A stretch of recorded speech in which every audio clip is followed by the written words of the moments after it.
دکاندار اور عورت کی کہانی۔ گاہک نے دکان میں داخل ہو کر دکاندار سے پوچھا، کیلوں کا کیا بھاؤ لگایا ہے؟ دکاندار نے جواب دیا، کیلے 12 درہم اور سیب 10 درہم۔ اتنے میں ایک عورت بھی دکان میں داخل ہوئی اور کہا، مجھے 1 کلو کیلے چاہیے، کیا بھاؤ ہے؟ دکاندار نے کہا، کیلے 3 درہم اور سیب 2 درہم۔ عورت نے الحمدللہ پڑھا۔ دکان میں سے پہلے موجود گاہک نے کھا جانے والی غضبناک نظروں سے دکاندار کو دیکھا۔ اس سے پہلے کہ کچھ اول فول کہتا، دکاندار نے گاہک کو آنکھ مارتے ہوئے تھوڑا انتظار کرنے کو کہا۔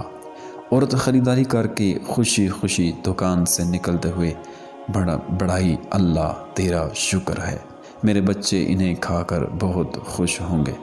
عورت کے جانے کے بعد دکاندار نے پہلے سے موجود گاہک کی طرف متوجہ ہوتے ہوئے کہا، اللہ گواہ ہے، میں نے تجھے کوئی دھوکہ دینے کی کوشش نہیں کی۔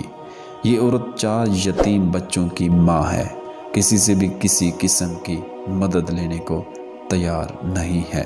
میں نے کئی بار کوشش کی ہے اور ہر بار ناکامی ہوئی ہے۔ اب مجھے یہی طریقہ سوجا ہے کہ جب کبھی آئے تو اسے کم سے کم دام لگا کر چیز دے دوں۔ میں چاہتا ہوں کہ اس کا بھرم قائم رہے اور اسے لگے کہ وہ کسی کی محتاج نہیں ہے۔